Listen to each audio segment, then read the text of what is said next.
Our next guest has become a social media sensation for changing the way that people think about food.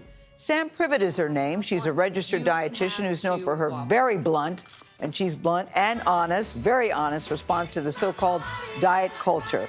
Her TikTok account, Find Food Freedom, has more than 500,000 followers. She encourages people to have fun with food, I like that, and often has rather unexpected things to say. Here she is. I didn't eat a vegetable yesterday. Yep, I said it. Nope, didn't have one vegetable yesterday. I guess I had roasted potatoes, but I'm talking like a green veggie, a carrot, a bell pepper. Didn't have a vegetable yesterday. Didn't do it intentionally, just wasn't feeling it. And guess what?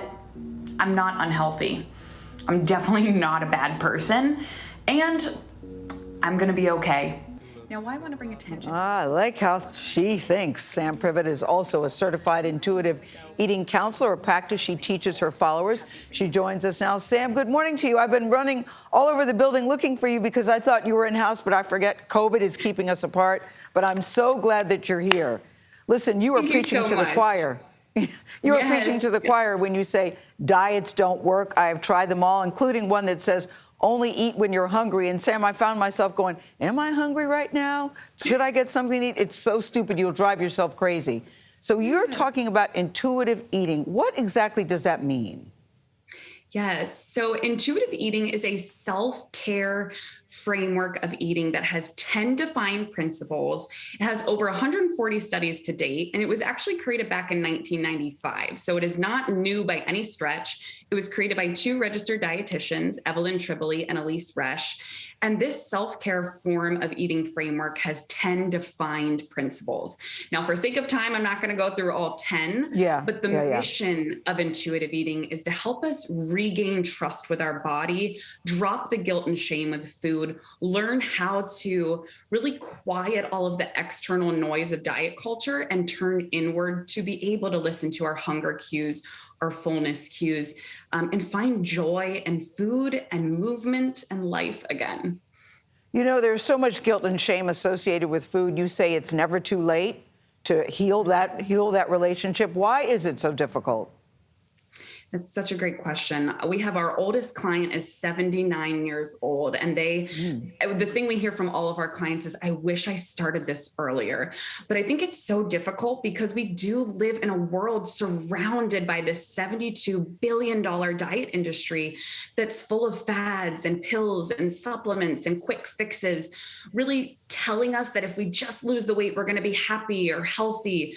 But we know that's not the case. Not true. So we really, really help our clients just drop that guilt and shame with food, body image, so they can start to make behavior changes that do make them feel pleasant physically, mentally, and emotionally. Sam, it's Vlad. You say that we should listen to our hunger cues and our fullness cues.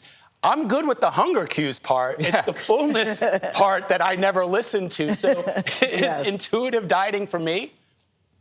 So intuitive eating can absolutely be for you. It's for every body, shape, size, race, gender, sexuality.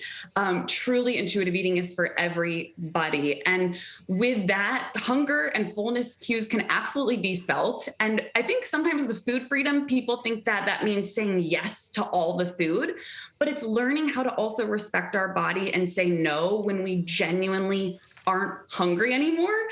So that's something, yes, we also do with intuitive eating.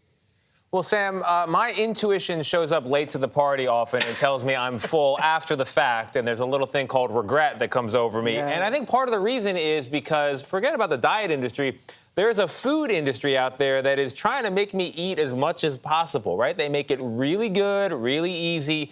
How do people within the framework of intuitive eating deal with that part of things? And what exactly are you supposed to eat? I want to know that, too. Go ahead. What was that, Gayle? And what exactly are you supposed to eat? I like Tony's question, but I also want to know, before you leave, what we're supposed to be doing. Anything, right? Yeah, it sounds like anything. Yeah. Yes. So. And you have less than a minute, Sam. Yeah. We'll shut up. Okay. So we want to make sure that we realize that if we're experiencing emotional unpleasantness from food, so let's say we feel physically unpleasant and then we also feel emotionally unpleasant, We don't want to experience that. Guilt is a moral emotion. We should only be feeling guilt when we break moral code, right? Like stealing or cheating, or maybe taking a kid's ice cream cone and running away and eating it. So if we're feeling guilt or regret from food, we help clients remove that so they can actually be present in their eating experiences, taste the food, savor it, and enjoy it. And to answer your question, Gayle, no foods are off limits with intuitive eating. And yes, right? So we enjoy all foods, and that's because we know that restriction fuels binging. So I like to explain it like a bow and arrow. If you pick your bow and arrow up and say, no carbs, no carbs, no carbs, you hit that breaking point where you're like, screw it, I'm going to eat all the carbs. But when we allow ourselves to have a neutral relationship with food, we can enjoy. All right. Sam, thank you so much. Thank you, Sam. Really nice to meet you.